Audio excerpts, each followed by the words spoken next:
High friends, welcome back to my channel স্মিতা.রশ্মিত লাইফস্টাইলে নতুন একটি ব্লগের সাথে তোমাদের সকলকে স্বাগত জানাই। আশা করি তোমরা সকলে খুব ভালো আছো, আমরাও খুব ভালো আছি। অস্মিতের পাপা বেশ এক সপ্তাহের উপর হয়ে গেছে, কিছুদিন হয়ে গিয়েছে যে ওর বাবা চলে এসেছে, কিন্তু এডিটিং করা হয়ে ওঠেনি।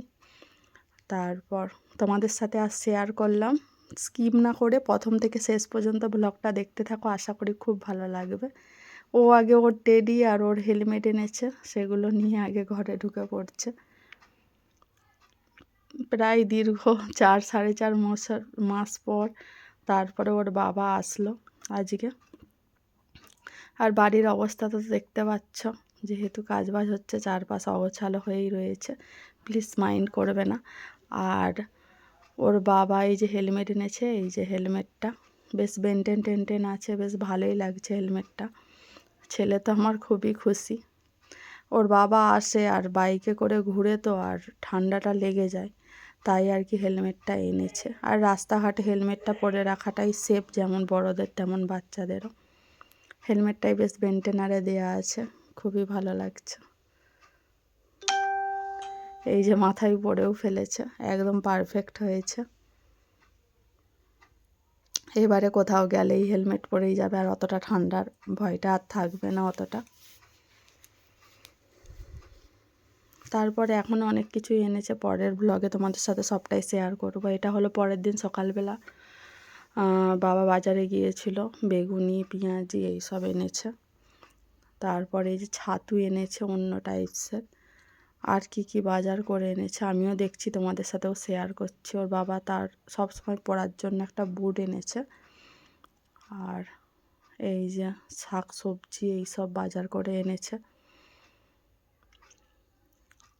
সেখানে অতটা শাকসবজি আরে খাওয়া হয় না, সেই কারণে একটু শাকপালা আর শীতের শাকসবজির স্বাদই আলাদা। অনেক রকমের সবজি শাক পাওয়া যায়, পুরো একদম টস টস করে, টাটকা একদম। কিছু কিছু ভুসিমাল বাজারও করে এনেছে। তারপরে এখানেও এই যে পালং শাক এনেছে, পালং শাক, মূলো শাক, ধনে পাতা, মুসুর ডাল, জিরা, ফুলকপি, মাছ, শিম, সব রকমেরই সবজি বাজার করে এনেছে। ফুলকপিটা তো খুবই সুন্দর ছিল।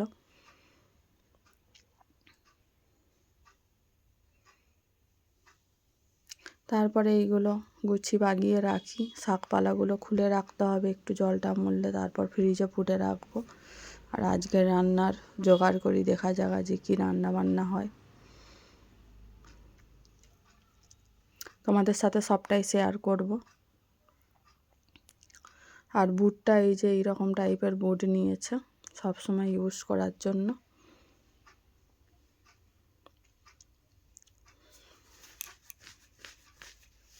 কমন, সকলেই পরে প্রায় কম বেশি।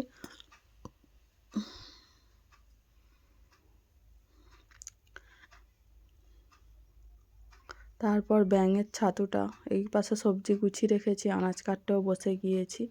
আর এই যে ছাতুটা হলো এই রকম টাইপসের, তোমরা কেউ খেয়েছো নাকি অবশ্যই কমেন্টে জানাবে। আর ছাতুটা তো রান্না করার পর খেতে বেশ ভালোই লাগছিলো, খানিকটা ব্যাঙের ছাতুরই মতো। পেঁয়াজ আর তোমার কাঁচা লঙ্কা দিয়ে ভাজা করা হয়েছিল। এই যে রান্না হয়েছে আজ সজনে ডাঁটা দিয়ে, মাছ দিয়ে, আলু দিয়ে, টমেটো দিয়ে ঝোল, মাছের মাথা দিয়ে পালং শাকের ঘন্ট হয়েছে। আর এই যে মাশরুম বা ছাতু ভাজা হচ্ছে। আর সে পাশে ছেলের জন্য একটু ডালও করেছি। আর ছেলে ফোনে কার্টুন দেখবে বলে বায়না করছে, ওকে দিচ্ছি না বলে ওই জন্য ওরকম করছে। তারপর এই যে ব্লগটা তোমাদের সাথে শেয়ার করছি, ভিডিওটা, এটা কিন্তু আমার ছেলে ফোন ধরে রয়েছে। তারপর এই যে বিকেলবেলা রেডি হয়ে গিয়েছে, একদম পা মোজা, হাত মোজা, মাস্ক, হেলমেট সমস্ত কিছু পরে বাবার সাথে একটু ঘুরতে যাবে। অনেক দিন ঘুরেনি বাবার সাথে। ওর তো এখন যতদিন বাবা থাকবে শুধু ঘোরা আর ঘোরা, খুবই মজা। আর হেলমেটটা পরেছে বলে তো একটু বেশি এক্সাইটেড, তবুও ভিতরে একটা টুপিও পরিয়ে দিয়েছি, যাতে কোনো পাশ দিয়েই ঠান্ডা না ঢুকতে পারে। তারপর আজকে রাত্রেবেলা বানানো হচ্ছে পিঠে, নারকেলের পিঠে। এই যে একটা হাঁসও বানিয়েছি। তারপর নারকেলের পিঠেটা বানাতে বানাতে একটুখানি এঁঠেল বেশি রয়ে গেছে, তাই একটু আলু সিদ্ধ বসিয়ে দিয়েছি। আলু সিদ্ধটা একটু লঙ্কা ভাজা করে একটু ভেজে দিয়ে সেটারও পিঠে বানানো হবে। এঁঠেলটা না হলে কী বা হবে। ঠাকুমাকে দিয়ে দিচ্ছে। এই যে হয়েও গেল, আলু সিদ্ধর পিঠাটা ঝুলিতে দিয়ে হয়ে যাবে। তোমাদের কার কার পিঠে খেতে ভালো লাগে অবশ্যই কমেন্ট করে জানাবে। আচ্ছা নিয়ে আসো। আজকের মতো ব্লগটা এই পর্যন্তই। যদি ভালো লাগে অবশ্যই লাইক কমেন্ট শেয়ার করবে এবং চ্যানেলটিকে অবশ্যই সাবস্ক্রাইব করে দেবে। আমাকে কেউ দেখতে পাইনি তো, তোমাকেই তো দেখি না। এই যে ছেলের কাছে হয়ে গেছো। আরে এইটা যে গর্ত হয়ে যাবে পটপটিটা। কোনটা খাবে? হাঁসটা খাবে তুমি? হাঁসটা দেখো চোখটা উঠে গেছে। হাঁসের পিঠেটাও খুব সুন্দর হয়েছে। ওকে এখন দুটো দিই, ও খা। বাবু পেন্সিল বক্স তারপরে আবার আছে, পরে খাবে। এই দুটোই খাওয়া যায়। গরম রয়েছে পিঠেটা। দাও গুড় দাও। আর এই খেজুর গুড়ের স্বাদই আলাদা। আমাদের এখানে পাড়া দিয়ে যাচ্ছিল, সেখান থেকেই কিনেছি 1 কিলোর মতো। আর চামচ দিয়ে নয়, চামচ দিয়ে কেউ খায় না, স্বাদ। গুড়ে ডুবি ডুবি খেতে হয়। টাটা বাই বাই বন্ধুরা। দাঁড়াও ঠান্ডা হোক।